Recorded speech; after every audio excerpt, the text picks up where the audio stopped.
누가복음 22장 1절에서 13절 말씀입니다.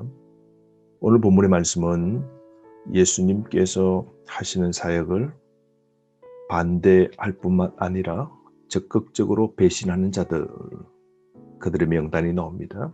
그 첫 번째가 종교인들입니다. 그들의 불신 보십시오. 2절입니다. 대제사장들과 서기관들이 예수를 무슨 방도로 죽일까 궁리하니 이는 그들이 백성을 두려워함이더라. 예수님을 죽이려고 악한 음모를 꾸미는 사람들이 대제사장들과 서기관들, 즉 종교인들입니다. 이들은 악을 주도합니다. 이들은 하나님을 무서워하지 않고 그들은 사람을 두려워합니다. 그들은 사람의 신임을 예수님 때문에 잃을까 싶어서 예수님을 제거하려고 그러죠. 이들의 악한 의도 보십시오. 이들의 특징은 하나님을 기쁘시게 하는 것 아니라 사탄의 목적을 따르는 자들입니다. 두 번째로 사탄 이용 가능한 제자를 사용하는데요. 그것이 바로 가룟유다입니다.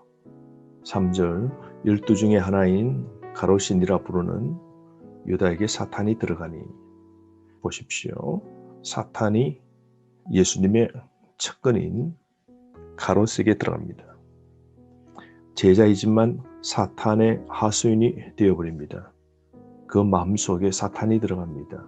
여러분, 하나님의 구원 사역과 주의 일을 막는 사탄에게 우리는 절대로 이용당하지 말아야 됩니다. 기억하십시오. 악의 배후에는 반드시 사탄이 있습니다. 사탄의 지배를 우리는 받지 말아야 됩니다. 사탄에게 쓰임받지 않도록, 사탄이 내 마음속에 들어와 악을 행사하지 못하도록 우리는 깨어 있어야 됩니다. 사탄은 믿음이 떨어진 자에게 들어가 악을 행하게 하는 것이죠. 4절 말씀에 유다가 자기 길을 갑니다. 물욕의 사람인데요. 4절 말씀, 그는 악한 자와 의논합니다. 5절 말씀에 악한 자들을 기쁘게 합니다. 돈에 관심이 있습니다. 돈을 탐합니다. 특별히 제자들 중에 돈을 맡은 회계로 그는 하나님의 일을 돕는다고 나섰지만 그는 요한복음 12장 6절 말씀에 보면 재정을 담당하면서 돈을 착복한 사람입니다. 그래서 도둑이라고 그럽니다. 뿐만 아니라 6절 말씀에 그는 악한 일에 동의합니다. 음모를 꾸미게 되죠. 그러므로 여러분, 예수님의 적은 바로 멀리 있는 것이 아니라 가까이 있습니다. 예수님을 배반하는 사람, 바로 예수님 제자 가운데 한 명이었습니다.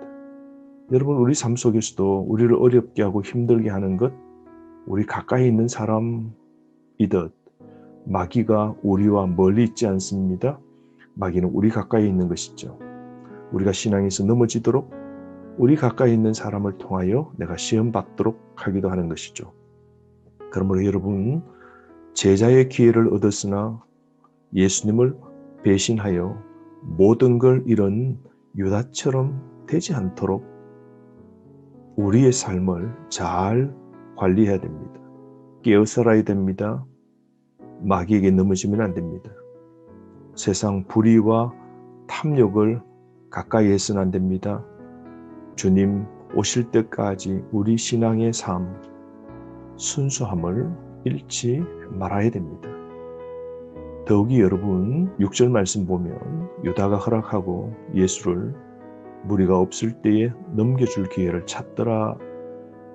넘겨줄 악한 기회를 찾는 것 보십시오. 더 완악해 회개를 거부하면 망하게 됩니다. 예수님을 배반하면 마지막은 파멸이죠. 그러므로 악을 행할 기회를 찾지 말고 선을 행할 기회를 찾아야 되지 않겠습니까? 가룟유다는 악한 거래를 하는 것 보십시오. 가룟유다는 주님보다 돈으로 채운 인생입니다. 우리는 어떻게 살아야 될까요? 돈보다 주님으로 채우는 삶, 우리는 살아야 되지 않을까요?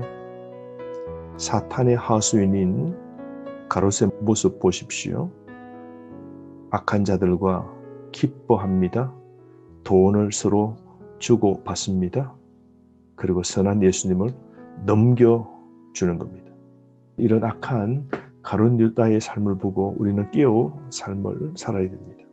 7절부터 13절 말씀은 목요일에 있었던 사건인데요. 주님이 만찬을 준비하십니다.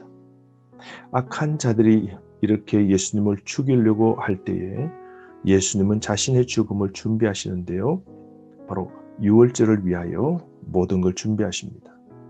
여러분, 유월절은 이집트에서 그들이 종에서 자유를 얻기 위하여 하나님께서 그들을 구원하시는데요.